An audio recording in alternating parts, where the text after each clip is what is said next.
Hi everyone, welcome to Indian blogger smart house wife. ఎలా ఉన్నారు అండి? అందరూ బాగున్నారా? నేనైతే చాలా చాలా బాగున్నాను. ఈరోజు మార్నింగ్ లేచి కొంచెం వాటర్ తాగేసి ఇల్లంతా కూడా క్లీన్ చేసి పొంగల్ చేశాను. ఇప్పుడు నేను బిర్యానీకి ప్రిపేర్ చేస్తున్నాను. ముందుగా ఉల్లిపాయలు, పచ్చిమిరకాయలు వేసుకొని వేయించుకున్న తర్వాత చెక్క, లవంగ, యాలకులు వేసుకొని తర్వాత టమాటాలు వేసుకొని అల్లం వెల్లుల్లి పేస్ట్ వేసుకొని అన్నీ కూడా వేయించుతూ ఉన్నాను. వేయించిన తర్వాత టమాటా అంతా కూడా బాగా మెత్తగా వచ్చిన తర్వాత అప్పుడు చికెన్ని మ్యాగ్నేట్ చేసుకొని పెట్టుకోవాలి. ఎందుకంటే పలావ్కి కానీ బిర్యానీకి కానీ మ్యాగ్నేట్ చేసుకొని పెట్టుకుంటే చాలా మంచి టేస్ట్ వస్తుంది. అలాగే ముక్క కూడా బాగా మెత్తగా ఉడికినట్టు కూడా ఉంటుంది. అందుకోసమని మనము మ్యాగ్నేట్ చేసుకొని ముందుగా పెట్టుకుంటే చాలా బాగుంటుంది. ఆ తర్వాత చికెన్ అంతా కూడా వేసుకొని మొత్తం కూడా కింద ఉన్నదంతా కలుపుకొని షాజీరా తర్వాత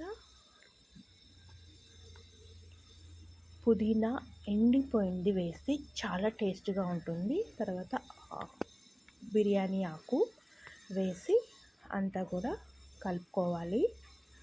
తర్వాత మనం ఆల్రెడీ మ్యాగ్నేట్లో మనము సాల్ట్ వేసి ఉంటాం, మళ్ళీ ఇంకొకసారి సాల్ట్ కూడా వేసుకోవాలి. ఎందుకంటే రైస్ వేస్తాం కాబట్టి రైస్లో కూడా వెళ్ళాలి కాబట్టి అందుకని మనం ముందుగా సాల్ట్ వేసుకోవాలి.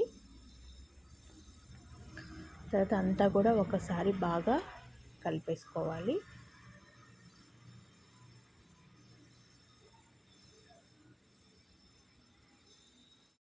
రైస్ తీసుకుంటాము.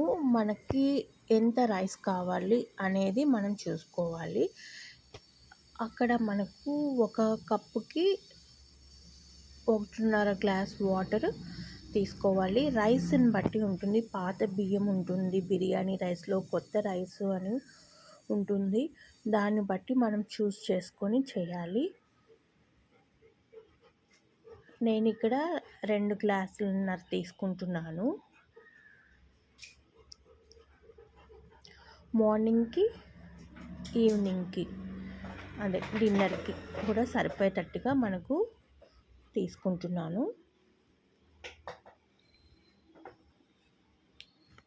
బిర్యానీ రైస్ మనం చూస్తున్నప్పుడు మంచి స్మెల్ రావాలి, బియ్యం వాసన వచ్చినప్పుడు అది తీసుకుంటే మంచిదన్నమాట మనకు.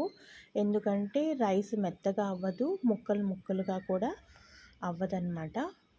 అందుకని బాస్మతి రైస్ తీసుకునేటప్పుడు కొంచెం స్మెల్ ఉంటుంది, స్మెల్ లేని కూడా ఉంటుంది. దాన్ని మనం చూసుకున్నప్పుడు స్మెల్ అయితే మంచి స్మెల్ వస్తుందో, బిర్యానీ రైస్ స్మెల్ వస్తుంది, అది తీసుకోండి.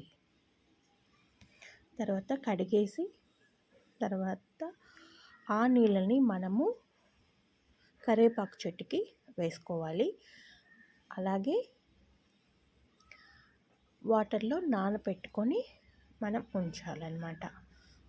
ఎందుకంటే మనకు ఇది చికెన్ అంతా కూడా పైన ఆయిల్ రావాలి. ఆయిల్ వస్తుంది చూసారా? ఆయిల్ వచ్చినప్పుడే మనము కరెక్ట్గా కొలత వాటర్ వేస్తూ, అలాగే కొబ్బరి పాలు కూడా మనం ఒక 1/2 కప్పు వేసుకోవాలి.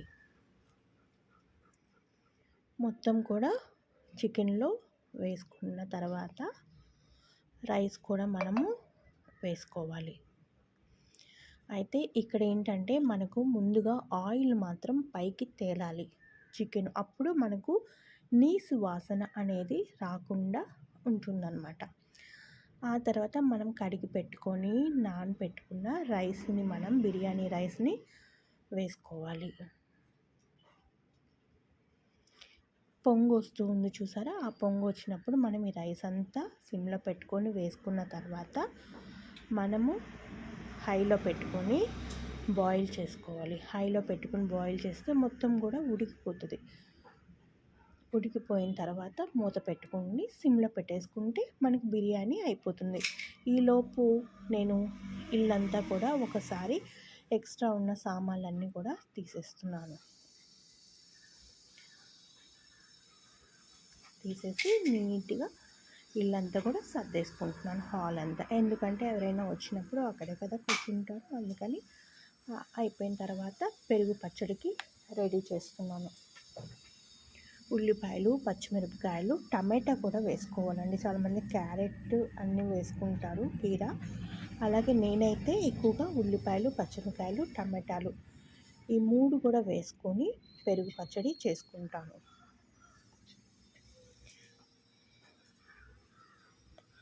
చూసారా, పొంగింది. తర్వాత సిమ్లో పెట్టంగానే మనకు రైస్ కంప్లీట్ అయిపోద్ది బిర్యానీ.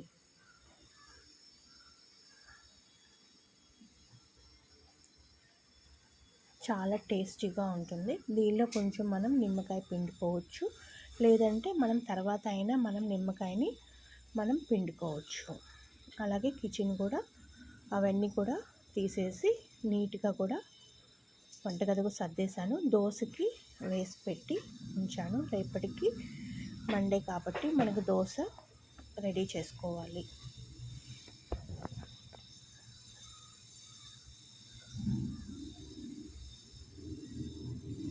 చూసారు కదా, చాలా టేస్టీగా ఉండే మన బిర్యానీ రెడీ అయిపోయింది. పెరుగు పచ్చడి కూడా రెడీ అయిపోయింది.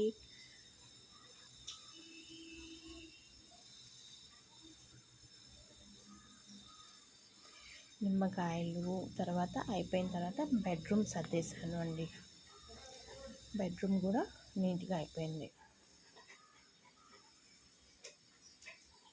ముందు లేవంగానే బెడ్రూమ్ సర్దేసుకొని ఆ తర్వాత మిగిలిన పనులన్నీ చేసేస్తే సగం పని మనకు కంప్లీట్ అయిపోతుంది. ఆ తర్వాత కాసేపు కూర్చొని ఎడిటింగ్ చేసుకుంటూ ఉన్నానన్నమాట. అలాగే సాయంత్రానికి పునుగులు చేస్తున్నాను.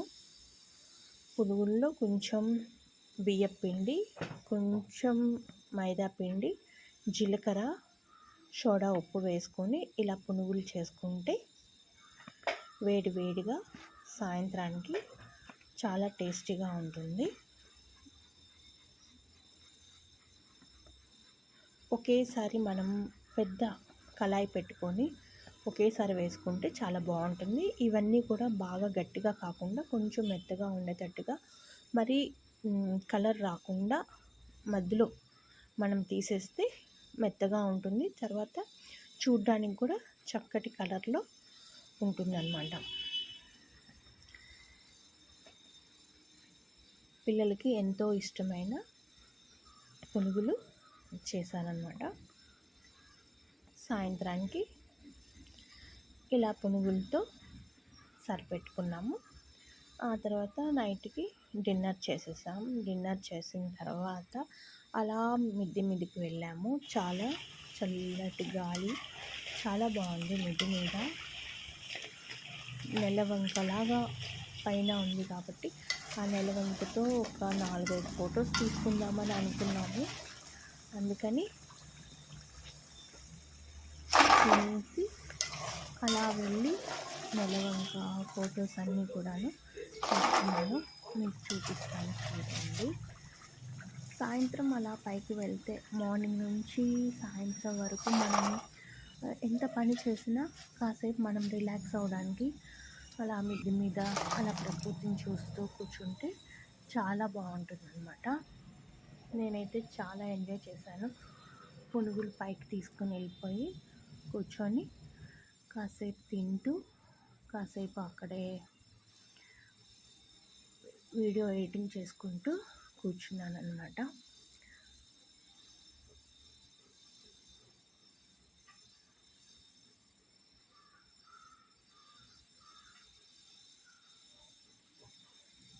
చూసారా నెలవంక